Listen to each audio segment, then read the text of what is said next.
Sa ngalan ng Ama at ng Anak at ng Espiritu Santo. Amen.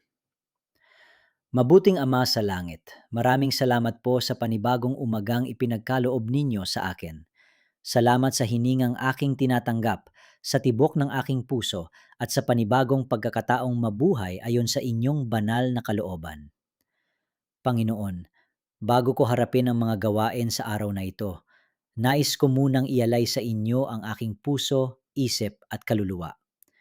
Ikaw ang aking lakas, aking pag-asa at aking gabay.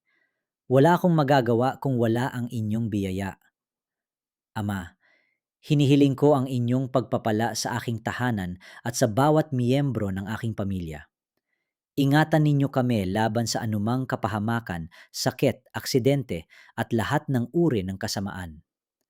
Palibutan ninyo kami ng inyong mga banal na anghel upang kami ay manatiling ligtas saan man kami naroroon. Panginoong Jesus, tulungan ninyo akong mamuhay ng may kababaang loob, pag-ibig at kapatawaran. Alisin ninyo sa aking puso ang galit, inggit, takot at pag-aalala. Punuin ninyo ako ng kapayapaan na nagmumula lamang sa inyo. Espiritu Santo, gabayan ninyo ang bawat desisyon na aking gagawin ngayon. Bigyan ninyo ako ng karunungan upang piliin ang tama, ng lakas upang gawin ang mabuti, at ng tapang upang manatiling tapat sa aking pananampalataya kahit sa gitna ng mga pagsubok. Panginoon, pagpalain ninyo ang aking trabaho, negosyo, pag-aaral at lahat ng aking mga gawain. Buksan ninyo ang mga pintuan ng oportunidad na ayon sa inyong kalooban. Pagpalain ninyo ang bunga ng aking pagpapagal upang magkaroon ako ng sapat na pangangailangan at maibahagi ko rin ang inyong kabutihan sa iba.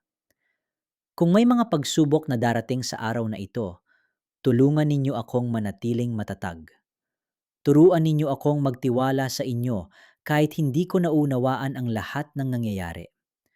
Alam kong ang inyong mga plano ay laging mabuti at puno ng pag-asa. Patawarin ninyo ako sa aking mga kasalanan. Linisin ninyo ang aking puso at gawin ninyo akong kasangkapan ng inyong pagmamahal. Naway makita ng mga taong aking makakasalamuha ang inyong liwanag sa pamamagitan ng aking mga salita at gawa.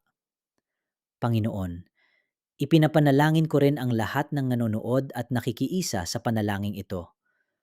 Pagpalain ninyo ang kanilang mga pamilya, kalusugan, kabuhayan at pananampalataya. Hipuin ninyo ang mga may sakit at bigyan ninyo sila ng kagalingan. Aliwin ninyo ang mga nalulungkot at bigyan ninyo sila ng bagong pag-asa.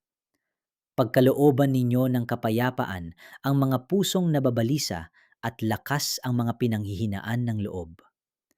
Ama naming mapagmahal, tulungan ninyo kaming mamuhay ng may pasasalamat sa bawat biyayang aming tinatanggap. Turuan ninyo kaming magmahal tulad ng pagmamahal ninyo sa amin.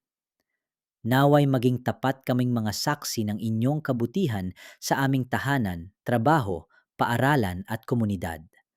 Sa buong araw na ito, samahan ninyo ako sa bawat hakbang. Kapag ako ay nanghina, palakasin ninyo ako. Kapag ako ay naligaw, ituwid ninyo ang aking landas. Kapag ako ay natakot, ipaalala ninyo na kayo ay laging kasama ko. Nagtitiwala ako na ang araw na ito ay nasa inyong mga kamay. Anuman ang aking harapin, alam kong hindi ninyo ako pababayaan. Maraming salamat, Panginoon, sa inyong walang hanggang pag-ibig, habag at katapatan. Ang lahat ng papuri, karangalan at pasasalamat ay sa inyo lamang magpakailanman. Ito ang aking dalangin sa makapangyarihang pangalan ni Hesu Kristo, aming Panginoon. Amen.